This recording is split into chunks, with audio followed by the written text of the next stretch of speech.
سیرت النبی صلی اللہ علیہ وآلہ وسلم پر معرکۃ الآراء کتاب۔ سیرت نبی صلی اللہ علیہ وآلہ وسلم پر دنیا کی سب سے زیادہ مستند اور عظیم و شان کتاب زاد المعاد۔ ہم اس کو آڈیو میں پیش کرنے والے ہیں آپ کے ساتھ۔ اس کتاب میں دو حصے ہیں۔ اول، حضرت صلی اللہ علیہ وآلہ وسلم کے حالیہ شمائل، عادات، خصائل، اسوائے سنت، معاملات اور اصول زندگی، مجاہدات و غزوات، معاملات اور طرز زندگی، خادموں سے برتاؤ، دشمنوں سے سلوک، گھر والوں سے معاشرات پر مشتمل ہے۔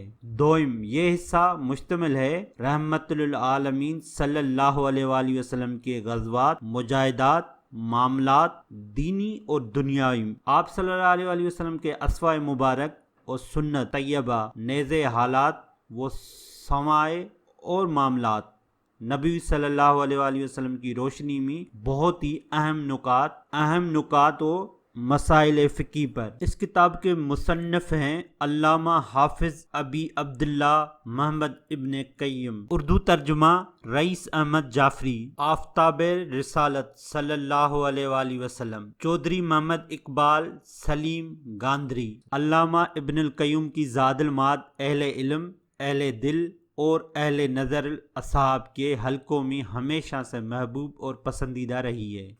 یہ کتاب در حقیقت اپنے فن اور موضوع کی انسائکلوپیڈیا ہے، اور کمال یہ ہے کہ صرف ایک علامہ دہر کی غور و فکر کا نتیجہ۔ اس حقیقت سے کوئی انکار نہیں کر سکتا کہ سیرت رسول صلی اللہ علیہ وآلہ وسلم اور اس موضوع سے متعلقہ مباحث پر دنیا کی کسی زبان میں اس سے زیادہ ہم پہلو کتاب آج تک نہیں لکھی گئی۔ یہ اردو زبان کی بدقسمتی تھی کہ ایسی نادر اور جامع الفائد کتاب سے اس کا دامن خالی تھا۔ یہ کتاب اب پہلی مرتبہ پوری شان و دل آویزی کے ساتھ اردو زبان میں منتقل ہو رہی ہے اور منظر عام پر آ رہی ہے۔ مجھے نام سیاح کو اپنے عزم و ہمت پر حیرت بھی ہے اور فخر بھی کہ ہر طرح کی دشواریوں کے باوجود، ہر طرح کے وسائل سے محرومی کے باوجود، ذاتی الجھنوں اور پریشانیوں کے باوجود، اتنے طویل، ضخیم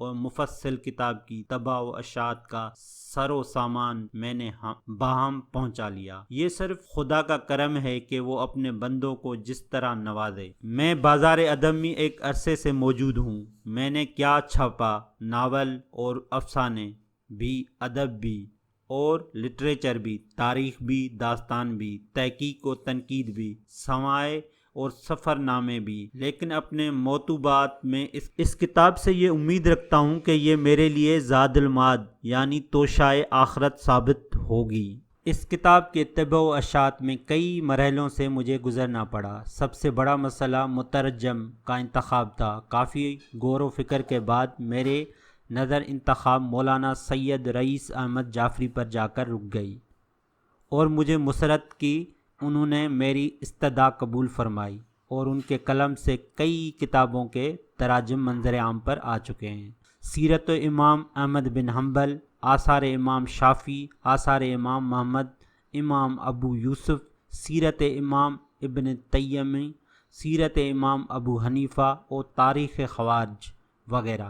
جعفری صاحب کے تراجم کو اپنے ایک خاص انداز ہے، اور یہ انداز ملک کے ایک بڑے طبقے کے دلوں کو بھا گیا ہے۔ ان کی عبارات رواں، سلیس اور شگفتہ ہوتی ہیں، اور وہ علمی مباحثے کو آسان اور عام فہم اور دل نشیں انداز میں بیان کرتے ہیں۔ وہ چونکہ دارالعلوم ندوۃ العلوم لکھنؤ کے فاضل علامہ سید سلیمان ندوی، شمس العلماء مولانا حفیظ اللہ اعظمی، شیخ الحدیث مولانا حیدر حسن خان ٹونکی اور مولانا محمد شبلی صاحب فقی کے شاگرد رشید ہیں۔ وسعت مطالعہ کا جوہر انہوں نے خود پیدا کیا، اور وسعت نظر کا اساتذہ کے فیض صحبت کا نتیجہ ہے، اور ان دونوں چیزوں نے ان کے اندر تحقیق کا حلقہ پیدا کر دیا ہے۔ چنانچہ دینی، اسلامی اور علمی مباحثے سے متعلق کتابوں کے تراجم میں حسب ضرورت جہاں وہ حاشی لکھتے ہیں، وہ اختصار کے باوجود ایک مستقل حیثیت کے مالک ہوتے ہیں۔ اس کتاب میں حسب ضرورت انہوں نے حاشی لکھے ہیں، لیکن انہوں نے مناسب موقع پر اور نہایت ہی موزون انداز میں۔ مجھے امید ہے میرا پیش کیا ہوا یہ توشہ آخرت آپ قبول کریں گے۔ بارگاہ رسالت میں نظر عقیدت، چودھری محمد اقبال سلیم گاندری۔ جس طرح نبی کریم صلی اللہ علیہ وآلہ وسلم اپنے صفات اور خصوصیات میں یکتا ہیں، اس طرح آپ صلی اللہ علیہ وآلہ وسلم کی یہ خصوصیت بھی یگانہ ہے کہ آپ صلی اللہ علیہ وآلہ وسلم کی ذات گرامی پر دنیا کی ہر زبان میں بالعموم اور عربی اور اردو میں بالخصوص جتنی کتابیں لکھی گئی ہیں، صحت اور اسناد اور جامعات کے ساتھ لکھی گئی ہیں، ان کا اشیر بھی کسی اور نبی پر کسی زبان میں نہیں لکھا گیا ہے صلی اللہ علیہ وآلہ وسلم۔ بے شک زاد المعاد ایک طویل اور ضخیم کتاب ہے، لیکن حیرت ہے کہ دوسری بہت سی طویل و ضخیم کتابیں اردو میں ترجمے ہو چکی ہیں، مگر اب تک کسی ناشر نے اس اہم ترین کتاب کے ترجمے کی طرف توجہ مبذول نہیں کی، جو سیرت نبوی کی ماخوذ اور مواد کا بہترین سرمایہ ہے۔ مصنف زاد المعاد کا یہ قول نہ تو قول فیصل ہے، نہ اس کے نکلے ہوئے نتائج و مسائل بلا آشنا ہر فقہی مسئلے کے مسلمہ ہیں، لیکن اس سے کوئی شخص انکار نہیں کر سکتا کہ اپنے موضوع پر یہ کتاب بلا شبہ حیرت انگیز ہے، اور اگر زاد المعاد نہ ہو تو سیرت نبوی پر کوئی مستند اور مکمل کتاب نہیں لکھی جا سکتی۔ ایسے مایہ ناز کتاب کا چند صدیوں کے اس طویل عرصے میں اردو زبان میں منتقل نہ ہونا حد درجے حیرت انگیز ہے۔ شاید اس میں مسئلت یہ تھی کہ یہ سعادت مجھے نام سیاح کے حصے میں آئی اور روز قیامت یہ تحفہ میں بارگاہ رسالت صلی اللہ علیہ وآلہ وسلم میں پیش کر سکوں۔ یہ کام سرمایہ طلب بھی تھا اور غور طلب بھی۔ اس گرانی اور قصد بازی کے زمانے میں تقریباً 2000 صفحات کے بڑی سائز پر کتاب کا چھپنا مجھ جیسے کم مایہ شخص کے لیے آسان نہ تھا، اور دوسرا کام مترجم کا انتخاب کرنا تھا۔ سرمایہ کار کا بندوبست ہو تو میں نے اس طرف توجہ مبذول کی۔ میری نگاہ انتخاب سید رئیس احمد صاحب جعفری ندوی پر جا کر اٹک گئی۔ جعفری صاحب کی یہ خصوصیت ہے، جیسے کہ معروف اعظم گڑھ نے ان کے ایک مترجمے کے کتاب پر تبصرہ کرتے ہوئے لکھا تھا، وہ ترجمہ کرتے وقت مکھی پر مکھی نہیں مارتے، نہ قارئین کتاب کے مبلغ علم، رسائی، فہم اور ضبط اور اراق مسائل کی اہلیت کو نظر انداز کرتے ہیں۔ میں تو کہتا ہوں ترجمہ اس طرح کرتے ہیں کہ گویا مصنف نے خود اردو میں کتاب لکھی ہے۔ وہ اس کی روح، اس کے خیالات، اس کے انداز، اس کی روش کو جذب کر لیتے ہیں اپنے قلم میں۔ دوسری خصوصیت یہ ہے کہ یہ پرانے زمانے کے گراں بہا اور گراں مایہ کتابیں اس ڈھنگ پر لکھی گئی ہیں جو کہ ان کے زمانے میں رائج تھا، یعنی کئی صفوں کا ایک پیراگراف، کئی جز کا ایک باب، کئی صفوں کا ایک تفصیل۔ موجودہ زمانے کا قاری اس طرح کتابیں نہیں پڑھ سکتا۔ جعفری صاحب اپنے ترجمے میں پیراگرافنگ کرتے ہیں اور ابواب و فصل کو اس طرح پیش کرتے ہیں قاری بیک نظر باب کی روح کو سمجھ لے اور دلچسپی لینے لگے۔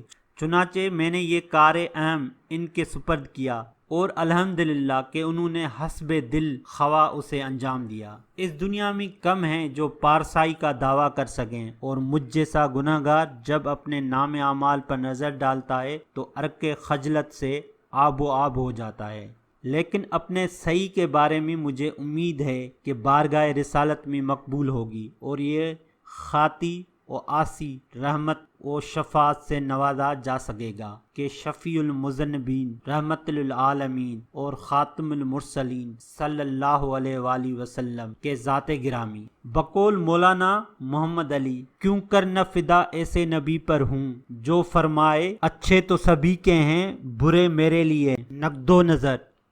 یہ زاد المعاد کا پہلا حصہ ہے۔ یہ کتاب اپنی ممنونیت، افادیت اور اہمیت کے اعتبار سے واقع زاد المعاد ہے، یعنی توشہ آخرت ہے۔ حضرت صلی اللہ علیہ وآلہ وسلم کی ذات گرامی ہر مسلمان کے لیے اسوہ حسنہ ہے، دلیل منزل ہے، شمع راہ ہے۔ یہ راستہ ایسا ہے جس پر چل کر انسان ہدایت و سعادت، فلاح و نجات اور کامرانی کی منزل تک پہنچ سکتا ہے۔ اس کے علاوہ جتنے راستے ہیں وہ گمراہی کے ہیں، وہ جنت کی طرف نہیں جاتے، جہنم کی طرف اپنے راہوں کو لے جاتے ہیں۔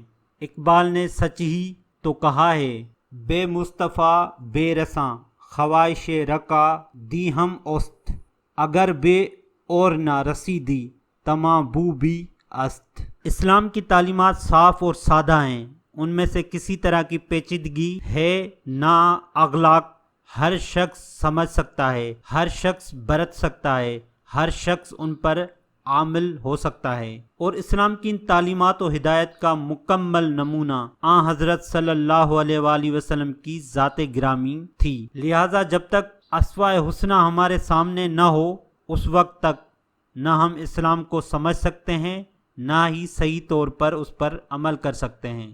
خود اللہ تبارک و تعالیٰ نے فرمایا ہے، لَقَدْ كَانَ لَكُمْ فِي رَسُولِ اللَّهِ أُسْوَةٌ حَسَنَةٌ، اور اس اسوہ حسنہ کے ہم اس وقت تک رمز و شناس نہیں ہو سکتے جب تک آپ کی سیرت طیبہ کے تمام پہلو ہمارے سامنے نہ ہوں، اور آپ کی سیرت طیبہ کے تمام پہلو اگر نظر آ سکتے ہیں تو احادیث میں حدیث ایک اصطلاحی لفظ ہے جو آپ کے قول و فعل دونوں پر حاوی ہے۔ منافقوں اور کجی دماغوں کی ایک جماعت ہمیشہ سے اس کام میں مصروف رہی ہے کہ احادیث کی اہمیت عظمت کا انکار کیا جائے، انہیں قانون کا ماخذ نہ مانا جائے۔ ان تمام کجی کاویوں کا مقصد یہی ہے کہ سیرت رسول صلی اللہ علیہ وآلہ وسلم صحیح آب و رنگ کے ساتھ سامنے نہ آ سکے۔ اس مقصد میں کامیاب ہونے کے بعد منزل بہت آسان ہو جاتی ہے۔ جب احادیث کی حیثیت مجروح ہو گئی اور آپ کی شخصیت کا اصل معیار نظر سے اوجھل ہو گیا تو پھر من مانی کہنے اور کرنے میں کوئی رکاوٹ نہیں باقی رہ جاتی۔ جس طرح چاہے قرآن کی تفسیر کی جائے، جس طرح جی چاہے آپ کے اقوال و فعل کو دین کا ماخذ بنانے سے انکار کرنے کے بعد احکام اسلامی اور تعلیمات اسلامی کو اپنے ذہن و فکر کے سانچے میں ڈھال لیا جائے۔ یہی کیفیت دیکھ کر اکبر نے کہا تھا، حکومت کی تم خیر یارو مناؤ، گلے میں جو اتریں وہ تانے اڑاؤ، کہاں ایسی آزادیاں تھی میسر، ان الحق کہو اور پھانسی نہ پاؤ۔ انکار حدیث کے بعد قرآن کی تشریح و تعبیر میں پوری آزادی حاصل ہو جاتی ہے، نہ اعراض کا ڈر، نہ اعتراض کا اندیشہ۔ شاید یہی فکر و نظر کا بحران تھا جسے دیکھ کر اقبال کہہ اٹھا تھا، احکام تیرے حق میں ہیں مگر اپنے مفسر، احکام تیرے حق میں ہیں مگر اپنے مفسر، تعویل سے قرآن کو بنا سکتے ہیں پازند۔ اور واقعی منکرین حدیث نے نت نئے توالین کر کے قرآن کو معاذ اللہ پازند ہی بنا دیا ہے۔ ان حالات میں ضرورت تھی کہ اردو خواہ ناظرین کے سامنے ایک ایسی کتاب پیش کی جائے جس کی بنیاد دو احساس حدیث پر ہو اور جو رسول کریم صلی اللہ علیہ وآلہ وسلم کی سیرت طیبہ اور اسوہ حسنہ کے بیان پر مشتمل ہوتا کہ اسے فتنے کو کلا کما ہو سکے، جو انکار حدیث کی صورت میں پاکستان کے اندر روز بروز جڑ پکڑتا جا رہا ہے۔ اس مقصد کے پیش نظر علامہ ابن قیم کی زاد المعاد توشہ آخرت سے بڑھ کر کوئی کتاب نہیں ہو سکتی تھی۔ اس میں پوری صحت و اسناد کے ساتھ حضرت صلی اللہ علیہ وآلہ وسلم کی سیرت طیبہ اور اسوہ حسنہ کا تفصیلی، تحقیقی اور وقت نظر کے حساب کے ساتھ ذکر موجود ہے۔ یہ کتاب اپنے موضوع کے اعتبار سے یگانہ اور منفرد ہے۔ اس موضوع پر اس سے اچھی اور اچھوتی کتاب کسی زبان میں بھی نہیں مل سکتی۔ یہی وجہ ہے کہ صدیوں سے یہ کتاب مجموعہ عملی اور حلقہ علماء میں دائر و سائر چلی آ رہی ہے۔ اس کتاب کے 4 حصے ہیں، ان چاروں کا آڈیو بک اردو ترجمہ پیش کر رہا ہوں۔ ہر حصے کے ساتھ اس کی مندرجات اور خصوصیات پر بھی بطور مقدمہ ایک سراسری نظر ڈالی ہے۔ اس پہلے حصے میں جو مواد مؤلف علامہ نے پیش کیا ہے وہ زیادہ تر عبادات سے متعلق ہے، اور اس سلسلے میں جو بحثیں کی ہیں، جو علمی نکتے پیدا کیے ہیں، جس انداز سے اختلافی مسائل اور مباحث پر تنقید اور تبصرہ کیا ہے، جس طرح اسناد اور روایات پر جرح و تعدیل کی ہے، اور بھرپور طور پر صورت و مسائل کا منقع کرنے کے بعد جس طرح اصل مسئلے کو لب لباب پیش کیا ہے، وہ کوئی ایسا ہی شخص کر سکتا ہے جو ایک طرف تفسیر کا عالم یگانہ ہو، دوسری طرف حدیث و نبوی پر اس کی وسیع اور گہری نظر ہو، تیسری طرف فن اسماء رجال اور جرح و تعدیل کا رمز شناس ہو، اور ساتھ ہی ساتھ بہترین متکلم بھی ہو، علوم متکلم میں مہارت ہو، جملہ علوم اسلامیہ کے اس کی نظر میں ہو، صرف نحو کی باریکیاں بھی اس کی گرفت سے باہر نہ ہوں، اور بلا شبہ یہ کام ایسا ہی شخص ابن قیم نے کیا ہے۔ اس سے پہلے حصے میں بعد ان آیات کی نہایت ہی دلکش، جامع و منع اور معقل دل و تفسیر ہے، جو حضرت صلی اللہ علیہ وآلہ وسلم کے ذات گرامی سے تعلق رکھتی ہے۔ پھر مکہ مکرمہ کے فضائل بتاتے ہیں اور اس کے حوض کے طرف اشارہ کیا ہے، لیلۃ القدر اور شب معراج کے اسرار بھی بتائے ہیں، حج اکبر کا ذکر بھی ہے۔ بعثت رسل کی ضرورت پر روشنی ڈالنے کے بعد آپ صلی اللہ علیہ وآلہ وسلم کا نسب تاریخ اور تنقید تحقیق کے ساتھ بیان کیا ہے۔ یہ بھی ثابت کیا ہے کہ ذبیح حضرت اسماعیل تھے، نہ کہ حضرت اسحاق۔ پھر اس امر پر روشنی ڈالی ہے کہ آپ صلی اللہ علیہ وآلہ وسلم کی تربیت کس طرح ہوئی، والدین کا انتقال کا بھی ذکر کیا ہے، سب سے پہلے جو آیت آپ پر نازل ہوئی اسے پیش کیا ہے، اور اس سلسلے میں بعض اہم نکات بیان کیے ہیں۔ اسماء نبی صلی اللہ علیہ وآلہ وسلم کو جو شرعی معنی ابن قیم نے کی ہے وہ صرف انہی کا حصہ ہے۔ یہ فصل اپنی ندارت، اہمیت اور انداز بیان کا اعتبار سے اپنی مثال آپ ہے۔ دونوں ہجرتوں کا بیان بھی ہے، نیز آپ کی اولاد، امام، امات، ازواج کے احوال پر بھی تحقیق کی نظر ڈالی ہے۔ آپ کے خدام اور کتاب کاتب کا تذکرہ بھی ضروری تفصیل کے ساتھ موجود ہے۔ آپ کے مکاتیب، فرامین اور قاصدوں کا ذکر بھی ہے، جن لوگوں کو آپ نے خدمت آذان سونپی اور جنہیں امارات کی منصب پر فائز کیا، ان کا ذکر جمیل بھی کتاب میں ضروری تفصیل کے ساتھ ملتا ہے۔ آپ کی سلاح جنگ اور اساس پر بھی نام روشنی ڈالی ہے۔ آپ کے مبلوسات، سواریاں اور جو کپڑے زیب تن فرماتے تھے ان کی نوعیت پر بحث کی ہے۔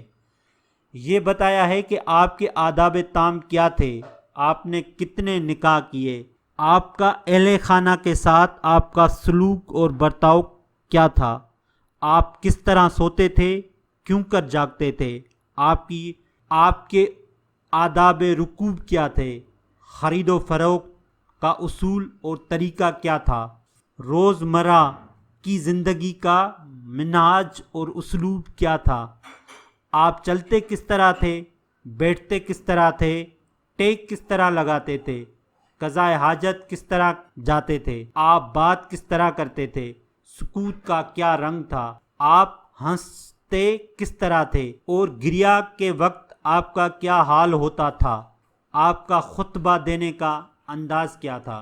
علامہ ابن قیم اس کتاب کے مؤلف کی حیات گرامی کے چند پہلو: منقولہ من کتاب جلاء عینین سید النعمان اللوسی البغدادی علامہ شمس الدین ابو عبداللہ بن بکر بن ایوب السعدی زرعی دمشقی، یگانہ روزگار، فقہ اور مسلک حنبلی عامل تھے، بلند پایہ مفسر قرآن تھے، علم نحو کے امام اور فن کلام کے استاد تھے، اپنے وقت کے بہت بڑے متکلم تھے۔ یہ ابن قیم جزوی کے نام سے مشہور ہیں۔ اشذرات میں ان کے بارے میں لکھا ہے، علامہ ابن قیم کو اگر مجتہد کہا جائے تو درست ہوگا، بلکہ مجتہد مطالق تھے۔ ابن رجب کہتے ہیں ہمارے شیخ ابن قیم 419 سن عیسوی میں پیدا ہوئے۔ سن شعور کو پہنچ کے بعد شیخ تقی الدین ابن تیمیہ کے دامن علم سے وابستہ ہو گئے اور ان سے تحصیل علم کرنے لگے۔ جملہ علوم دینیہ اور اسلامیہ انہی سے حاصل کیے۔ فن تفسیر اپنے جواب آپ تھے، اصول دین کی رمز شناس تھے۔ ابن قیم کی وفات 13 رجب 751 ہجری میں ہوئی۔ باب صغیر کے مقبرے میں دفن کیے گئے۔ کئی جگہوں پر ان کی نماز جنازہ پڑھائی گئی۔ زاد المعاد کا اسلوب و انداز۔ امام ابن قیم کی طرز نگارش پر ایک نظر۔ زاد المعاد ایک طویل و ضخیم کتاب ہے۔ اسے اگر آن حضرت صلی اللہ علیہ وآلہ وسلم کی حیات گرامی، آپ کے اسوہ حسنہ اور اعمال شب و روز کی انسائکلوپیڈیا قرار دیا جائے تو ذرا مبالغہ نہ ہوگا۔ سرور کائنات صلی اللہ علیہ وآلہ وسلم کی رفتار و گفتار، سیرت و صورت، خصائل و شمائل، عادات و اخلاق، اوصاف و صفات سے متعلق کوئی جز سے جزی چیز بھی ایسی نہیں ہے جو ضبط تحریر میں نہ آ گئی ہو، اس پر نقد و جرح نہ کی گئی ہو، ایسے جانچا اور پرکھا نہ گیا ہو، اس کی روایت اور اسناد پر تحقیق کی نظر نہ ڈالی گئی ہو، اس کے مفہوم و معنی پر سبیر حاصل بحث نہ کی گئی ہو۔ ظاہر ہے جو کتاب اس اہتمام سے لکھی جائے گی وہ مختصر نہیں ہو سکتی، اسے طویل اور ضخیم ہونا ہی چاہیے، اور اتنی طویل و ضخیم کتاب میں سہو فکر و نظر بھی بالکل طبعی و قدرتی ہے، لیکن من حیث مجموع یہ کتاب یکتا اور بے ہمتا ہے۔ اس پایا کی کتاب عربی زبان میں نہ اس سے پہلے لکھی گئی، نہ بعد، اور شاید آئندہ بھی نہیں لکھی جا سکے گی۔ علامہ ابن قیم نے یہ کتاب در حقیقت ان لوگوں کے لیے لکھی ہے جو سیرت و رسالت مآب صلی اللہ علیہ وآلہ وسلم کا تحقیقی اور تاریخی مطالعہ کرنا چاہتے ہیں۔ اس کتاب میں قرآن کی تفسیر بھی ہے اور حدیث کی تشریح بھی، رادیاں حدیث پر جرح بھی ہے، اور فقہ کے مسائل بھی، غزوات نبوی کے تاریخ بھی ہے، اور مکی مدنی زندگی کی مستند تفصیل بھی۔ ضمناً اور بھی بہت سے متعلق اور غیر متعلق مباحثے آ گئے ہیں۔ علامہ ابن قیم امام ابن تیمیہ رحمۃ اللہ کے شاگرد رشید ہیں۔ انہیں اپنے اساتذہ پر فخر ہے، ناز ہے، وہ اساتذہ کی ہر بات کی تائید کرتے ہیں۔